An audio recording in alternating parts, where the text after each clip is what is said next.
10, 9, ignition sequence start, 6. Hello, welcome to Rocket Fuel, your daily update of everything that's happening in the Rocket Pool community. My name is Wack. Today is January 19th, and we're actually going to get started with some news today that is not Rocket Pool related news, but it's actually Diva related news. So some of you know that I'm a major delegate because I got one of their OG airdrops, and a whole lot of people delegated their votes to me as well. And I guess for those of you who don't know, Diva is kind of an up and coming staking network, liquid staking solution that's going to be using DVT to match node operators with people who mint their liquid staking token. It's kind of a rival to Rocket Pool, but we're all good and we're all friendly, so it's nice. However, they've had some drama going on yesterday, so I just wanted to clarify some of the stuff that's happening with that, just so you all know where you kind of stand with Diva now. So before we get to the drama, they had some exciting updates today saying that they've got a new version for the operator UI and the Diva clients, both version 24.1.0 and the respective Docker Hub repositories. So you can update that, and then you can start using their new version of their software, which is pretty exciting for them. However, stuff that's not so exciting is yesterday people talked about their new Discord server. Here we had Destroyer saying Diva migrated to a new Discord server, and Raul C, who's one of the Diva members, said yes, we did. We are on it. He says I can confirm that. So then Miko, who is also known as Pablo, we thought was a Diva team member. He said more precisely part of the Diva team created a new Discord server. So Pateris came out with the popcorn right away. Raul, like I said, is a Diva member. He said, I'm sorry, mate, you're no longer part of the Diva team. Well, you haven't actually been part of the team for a while now. I mean, you are no longer part of Diva, the entity that fundraised, never been part of Shamir, the dev co, and no longer part of the staking foundation. You are a community member now. Face it, live with it, let us work, please. And to whoever is with the popcorn, all the Diva team keeps on working as usual, but for this sort of inconvenience, this is more than 20 people now trying to get our dream done. Just one individual, Miko, is no longer part of the team. So it's really interesting that they have over 20 people working for them. I thought that was quite fascinating. But anyway, Prada, who's also a Diva team member, says, you mean everybody in the Diva team, 20 plus people except you? And yeah, there's drama basically. So let's dig a little bit into it. Like, I don't want to get too close into the details, but basically what happened is part of the majority of the Diva team is moving to new social media networks, like a new Discord server, a new Twitter page, and they said that this is to provide a better experience for our community. We're migrating, and the Diva staking team won't engage in this Discord anymore, which is the old Discord. So it says join our new server, and then there's a link to the new server. I already joined that new server, of course. And then, so Helios here said, why is the new Discord needed? Could we just purge this one? I think people are skeptical these days, although it seems like more than one account confirming it, but no good reason not to do, and everyone paying announcements. So here Nico said a former team member is not handing over the admin keys, and therefore we cannot guarantee the safety of the Discord server. So the old Discord server, basically Miko had the passwords, I guess, for those social media accounts, and he refused to hand them back, and therefore the existing team was forced to make new accounts. So here Noshua says, I still don't understand what happened, because I guess he was wondering, like, why was Pablo removed, or Miko, whatever you want to call him. Here Prada says Pablo was removed from the Diva as director of the TSF, the staking foundation. He says those 3 directors, and as a team member, he holds ownership of the Diva Discord, among other things that we're trying to recover. He doesn't want to give it back, so we had to create a new one to have the freedom to work normally. If you look at the original Discord, he removed everyone as admin except himself. That's the TLDR story, centralizing platform stuck. But anyway, that's what we have for now. Noshua says, don't know much about your internal structure. Who was he removed by? Who was Pablo's boss? And why did Pablo have control over everything instead of the boss? So Prada then says that Diva was originally Diva BVI or Diva Labs, which is the entity that fundraised. Afterwards, we set 2 different entities within the Diva ecosystem from Diva BVI. The Staking Foundation, non-profit organization, and Shamir Labs, which is the development company. The Staking Foundation had 3 directors, Pablo and 2 others. The whole team, Shamir Labs and Staking Foundation, and all the investors voted to remove Pablo as director and member of Diva, and the board executed that. So that was the explanation. And Noshua said it would be better if he just clearly communicated what happened. And then Prada said, Pablo opened Pandora's box, saying we stole social media while legally disconnected from the project. So then they were kind of getting into to and fro. Here, then Miko came out and gave a long-winded explanation of what had happened from his side and what the reasoning was. So he kind of did a multi-message post, kind of talking about what all his reasoning was. And I'm not going to get into it because you can just go and read that yourselves. And then that was more of that. And then Raul responded to Pablo's comments, kind of saying, what's misinterpreted or misrepresented or what's false, and kind of just explaining all the stuff that was happening there. And then Pablo came again and said, you guys are spreading more inaccuracies, and these are the issues, and kind of trying to clarify things. But then Kotler and others from Diva kind of were fighting back. So Hani Abu was kind of the voice of reason here. He says, who's actually in the wrong? No idea. And it seems like nobody is able to legally post documents as proof. So we likely never know. What really matters is the oversight of the 150 million Diva tokens. So that's basically around, 11.5% of our Diva tokens that were under the control of people. What's going to happen with those? So Hani's saying that regardless of whether the opacity is caused by Miko or the team, I think clear steps should be taken to remedy that situation. So my question is, how do we move forward and ensure proper accountability of the 150 million Diva tokens? So then, that's that kind of the discussion kind of went on. And like I said, I'm not going to get too much into the details of it. All the links are in the description below, so you can go and you can follow those and kind of read the discussions that came up from there. But it's quite big that this is happening. And I'm one of the biggest delegates for Diva voting, so I thought it might be useful for me to share some of these updates with you all, to let you know what's going on. Okay, moving on to better things now, or certainly more exciting things. So the rapid research incubation begins. So here Schifrin has a post in the DAO forum saying that the following review committee has been selected based on their individual experience and deep knowledge in specific topics. So the 5 people on the committee are Noshua, Ken, Long for Wisdom, Kane, and Langers. And it says, many thanks to these 5 and anyone else who volunteered for such an important task. The review process, which is comprised of feedback within the options thread within Discord, will follow this document. And then there's a link to the document that kind of shows what the structure of the voting will look like. And then it says a 3-day window has begun where reviewers can discuss and request adjustments or revisions to the process.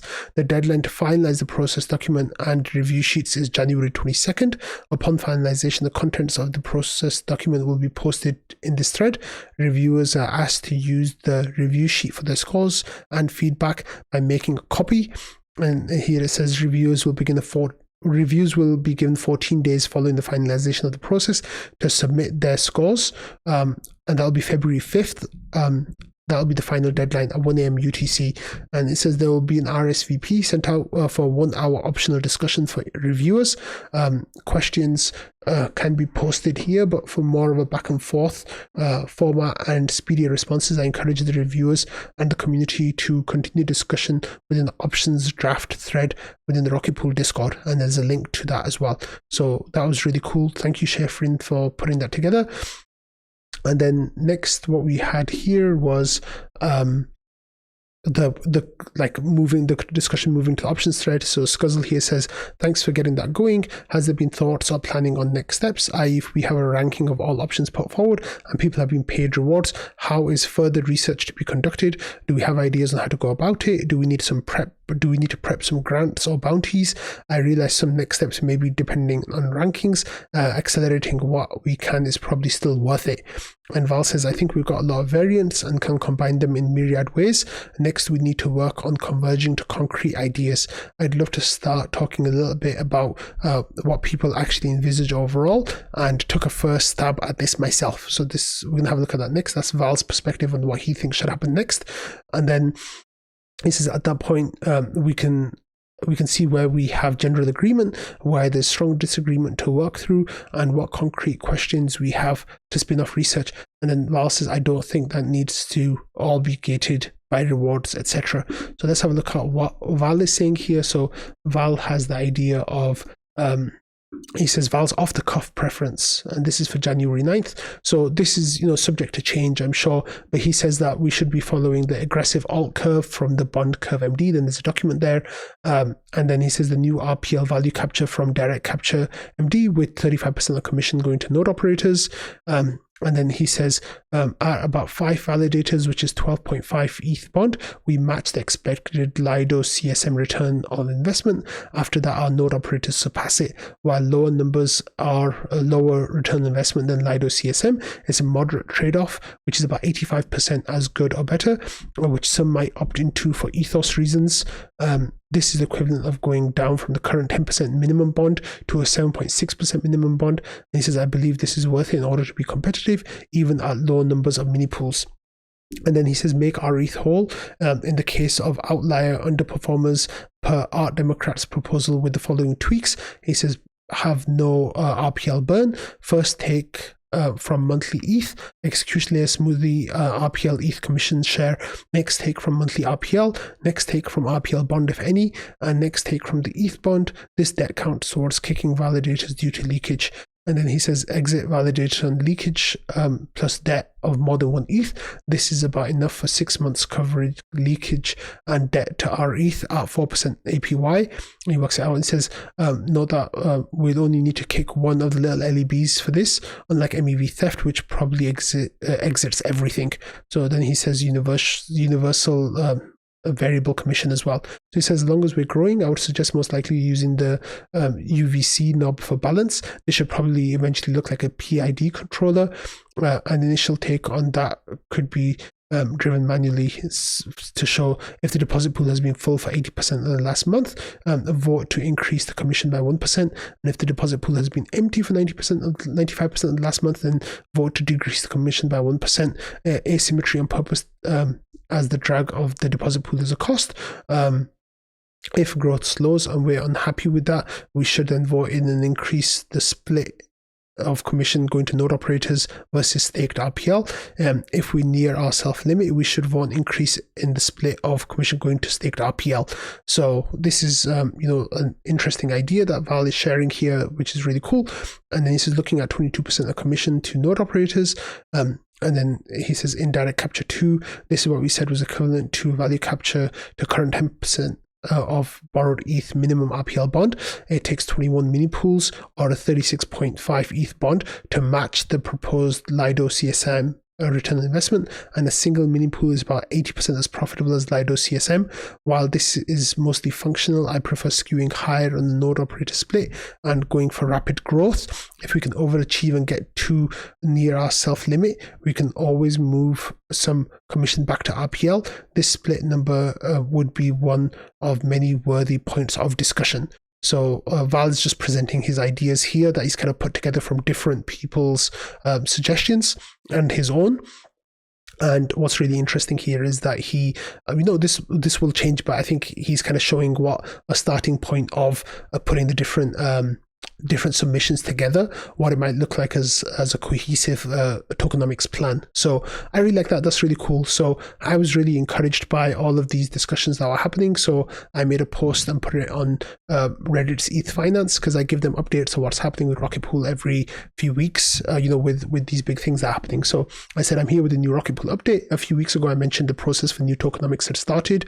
What we were looking for, and still are, I guess, submissions. We got over 20. These range from changing collateral systems, new RPL reward dynamics, MEV threat protections, and much more. And I said a new committee to analyze the submissions has been created with 5 members. You're welcome to follow along and provide feedback on the submissions if you're interested.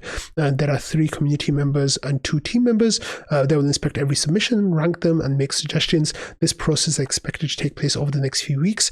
Next is likely the new tokenomics will be a blend of the outstanding submissions. We already have 1 community member share ideas on what they think the new tokenomics for Rocket Pool might look like.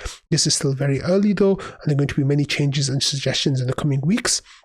This whole process has been hugely exciting for tokenomics nerds like me, and I said that I'll let you all know what the outstanding submissions were once we get some clarity on that and what directions the next steps will take. So this people in ETH Finance are really following along with this, and I think a bunch of people in ETH Finance are really excited about having Rocket Pool validators without requiring an RPL bond, and it seems like that might be one of the options that wins out. So it's going to be really interesting to see what those dynamics look like. But people here on ETH Finance, they're responding really positively to this post and like other Rocket Pool updates as well. So I'll keep posting them there as we keep talking about them and we get cool stuff happening. Okay, back to the Discord here, and there's like this throwaway comment that kind of came up a little bit, but it's something that I'm like really latched onto. So Val shared a link to a balancer pool on Arbitrum, and he says it's happening. And he says someone has figured out that their token / rETH is just cheaper to incentivize than their token / wrapped ETH. So what does this mean exactly? Let's have a look. So here there's a balancer pool, and there's a token D2D and rETH. So this is the pool here. It's got $120,000 of volume in the last 90 days. The TVL has spiked since yesterday to 5x basically of where it was a couple of days ago, and the APY that they're offering is between 99% to 172%. So this is a pool that's being incentivized quite strongly, and that's why the TVL has gone up so much. But the reason why this is so fascinating to me, and the reason why I'm mentioning it, is actually I'm going to take a story down memory lane a little bit and share that with you all. So back in 2021, when I was first starting to hear about Rocket Pool, and I think I'd read Zero's thesis at the time, but was kind of like, trying to engage with ideas a little bit more. Someone shared a Twitter space that Zero was doing with Squish Chaos. And that Squish Chaos, you might remember, as the person who wrote the 77-page thesis that said ETH is going to $40,000 in the base case and $150,000 in that bull cycle. Of course, it never reached those levels. And yeah, that was a shame. But Zero, he's a rocket scientist in the Discord, and he wrote the Rocket Pool investment thesis, the 2 versions of those. They were in the Twitter space, and they were talking about how eventually one of the huge growth adopters for rETH will be that tokens will start using and paying liquidity to their tokens / rETH instead of their tokens / wrapped ETH, which is what is currently happening. And I think right now there's 10 million ETH, or I think some stupid number like that, of wrapped ETH, like ETH in the wrapped ETH contract, where people can deposit their ETH and get wrapped ETH out of it, and then use that for liquidity providing and stuff like that. And the reason why you use wrapped ETH is because it's an ERC20 token, and it has some abilities to kind of use it in DeFi in a way that you can't use native ETH. So the idea always was that rETH has the same attributes as wrapped ETH. Of course, it has a little bit added risk in that the smart contract risk with Rocket Pool and all that kind of stuff. But the added bonus that you get is that this yield that is baked into the token, and that is like 3-4%, whatever it is right now. Then that gets added onto that liquidity that the other token doesn't have to pay for then, right? So what happens is if they are putting in their token and wrapped ETH, then there's no underlying yield that's coming from any of that deposit. So what ends up happening is they have to add a little bit more of their token as liquidity incentives to people providing liquidity on those pools. With wrapped ETH, with rETH instead of wrapped ETH, what you can do is reduce those amounts a little bit, and then what the result of that is you have to pay less in terms of your liquidity providing. You have to pay liquidity providers less, and they're just getting some of their yield from rETH. Now, this is much better option to use rETH than something like stETH, because stETH is a rebasing token and it doesn't play well with DeFi. So you can use wrapped stETH, like WSTETH. The problem with that is then Lido has centralization questions and all of those issues that come up with Lido, and the issues that we don't want to happen. So rETH is actually a really good, really great tool to use this, and the IMC actually incentivizes this as well. So if tokens, if protocols come to us to the IMC and say, hey, look, we're trying to get this pool started with our token and we want to incentivize it, we want to use rETH instead of wrapped ETH, can you throw some money towards it to help us out? And then the IMC has matched a certain percentage of those fees to kind of give that pool a boost. So here Val's really happy because this is something that he wants to see as an IMC member, and he says someone has figured out their token is cheaper to incentivize than their token wrapped ETH. And then Jasper came in and he said, the other LSTs, then the other ERC20s, we can win the war of best money. So the Invis said, is their token really legit? So it's obviously D2D. I've never heard of that project before. I don't know who they are. But then this discussion kind of came up, right? Wouldn't that be temporary? Once people catch on and demand comes in, wouldn't it be expensive for the token rETH too? But that's not how it works, because rETH has an underlying yield. So that's what L30 was saying. And then Hippocrates he says, you mean when every token uses rETH as their pair?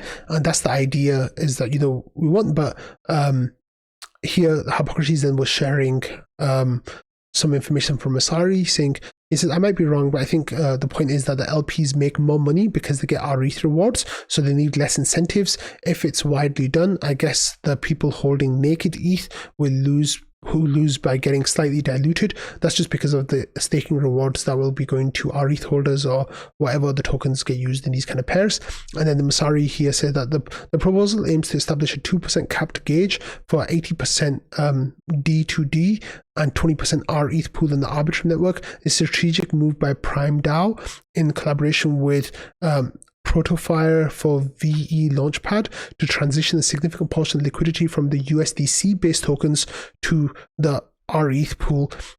This shift aligns Prime DAO's success with industry growth, enhances value for LPs and balancer, and sets the stage for upcoming VED2D launches and product improvements on the VE Launchpad. So, they're actively going towards this. It makes a lot of sense that they're using rETH instead of USDC. And then Val said that, the great thing is that our ETH rewards will be forever, and it'll always be more efficient than ETH, because it's not about any peg or anything like that. It's just that our ETH will accrue value while chilling in the liquidity position. So this was really, really exciting. I really want there to be this happening on a much bigger scale. Eventually the goal would be any big ERC20s, like the Uniswap token, the Aave token, even things like Chainlink when it's on Ethereum layer 1, the tokens, eventually if they're all migrated to their token slash rETH liquidity pool, that would be absolutely incredible.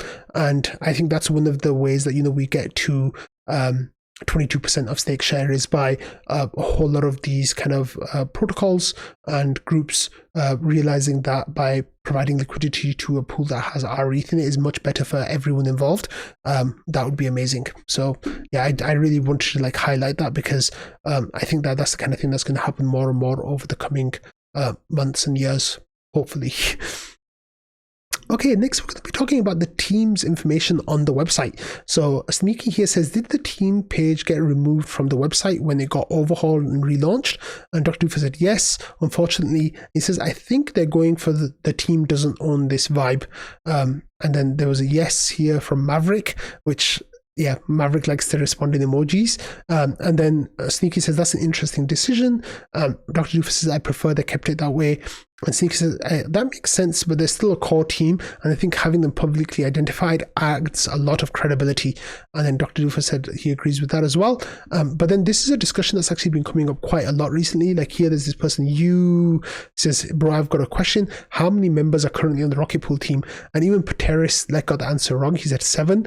And Sneaky says, I count 8. And Ramana says, good things there's no official list, otherwise one of you might have to face being wrong. And then Pateris forgot Grant, so there were 8. So, and then again, here we had Ken saying, to be honest, it's the one thing that I miss about the new Rocket Pool website. They no longer have team members page. I'm sure there's some reason. Valdo said they all want to become shadowy supercoders. And he says, I guess it's about de-emphasizing the team as the protocol DAO should be the primary.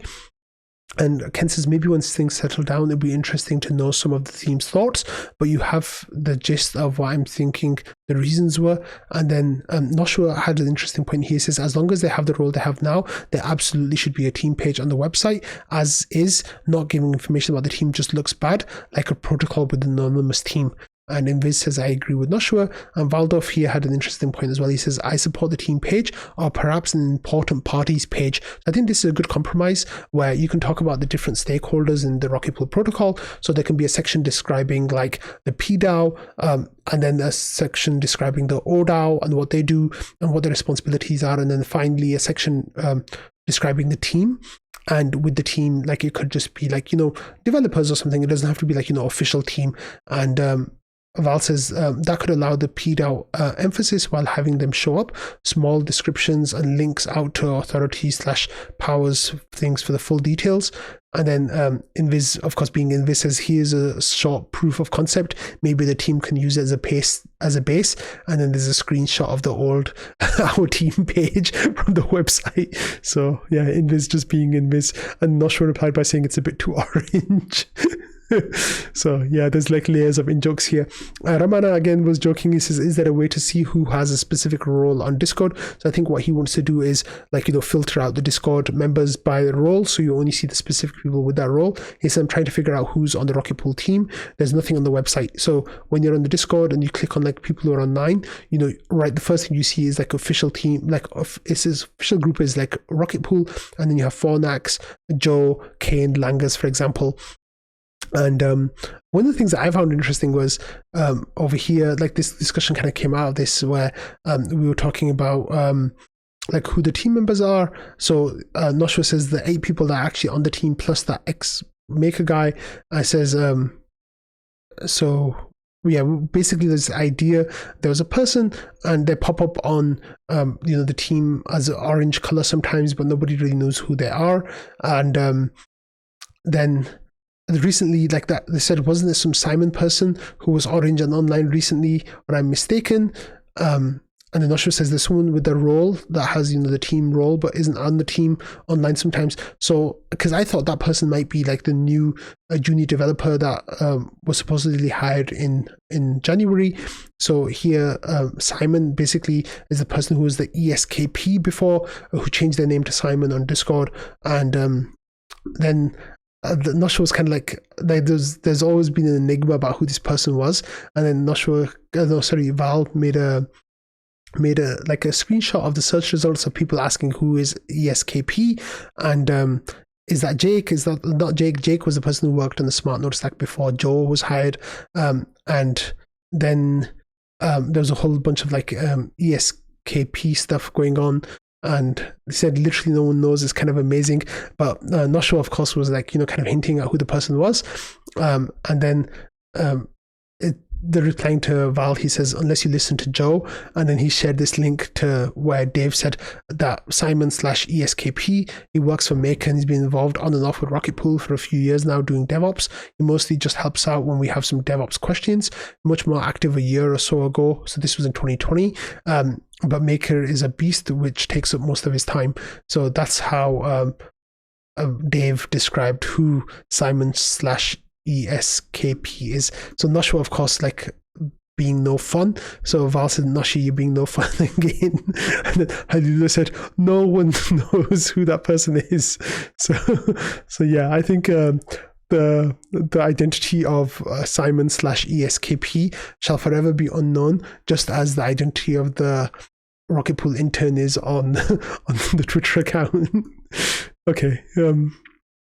Next, we had this question from Meek. So Meek is a Nethermind user, and he says, has anyone manually updated Nethermind to 1.25.1 yet? Have you had any issues? Non-fungible Yoakum says, yes, it's been working fine. Fixes the bug with the sync status. Meek says, that's great, thank you. Lee says, I did and it works great. Better performance too, less CPU and RAM usage. So Meek tried to upgrade and he had an error. He said, I can't prune to this error. And he says, pruning is still broken because there's the .NET version 8 issue. So Lee said that Fornax is working on the fix of that. And then he then tagged Fornax, which is a big no-no because you're not really supposed to tag team members. So he says, Fornax, do you have an ETA and when the pruning will be fixed for Nethermind user who've upgraded to 1.25.1? And I said, someone's tagging team members. I think Genex replied by, saying ban. So then Lee said, I know I'm not supposed to, but I've seen a lot of people asking recently. So then Fornax popped in and he says that the pruning for Nethermind is working on the dev version of 1.11.6. If anyone wants to beta test it, I want to review from Joe before releasing it, since the version drops the .NET DLL. So, yeah, that's a nice little bit of information. So if you're using Nethermind, if you have any issues with pruning, or if you're just bothered by the sync issue, then for the sync issue, update to 1.25.1. And if you need to prune, then you got to wait for 1.11.6 to come out. If you're desperate, then you can manually upgrade to the dev version.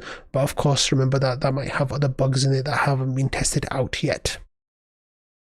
Okay, finally, we're going to finish the episode with this update from Mentor again. So as I talked to you about it yesterday, Mentor released a book saying blockchains are mostly useless. And with the book, he released a couple of POAPs. So there's a POAP for people who read the book and then took a quiz. And then there's also a POAP that you can buy as a donation. And the donation will go towards a raffle. So after you've got the POAPs, then you can enter the raffle. So let's have a quick look at the raffle. So he says, blockchains are mostly useless. Launch raffle. Says, thank you for reading Blockchains Are Mostly Useless and joining in the launch celebrations. The POAPs of this raffle can be obtained by joining the book quiz or by purchasing the donation POAP. So then there's a link that you can go to Mentor's Twitter account to find out information about the book and stuff. But here are the prizes. So it says, good news, as long as the raffle so the raffle is estimated to take place at the end of January. And the prizes for this are 1 Rocketeer NFT special edition, 1 RPL token, 10 Euler tokens, 20 USDC, or 0.01 ETH. So those are the 5 prizes that this raffle will have. And so far 7 people have entered the raffle, so there's not that many people. I have entered the raffle, and yeah, I love POAP, I love raffles, I love Mentor, and I haven't read the book yet, but I'm looking forward to reading the book. So on that note, that's going to be some light weekend reading for me. So I'm looking forward to reading that. So thank you all for watching, listening, and being part of the Rocket Fuel community. I hope you all have lovely weekends ahead, and I will see you all on Monday. Bye.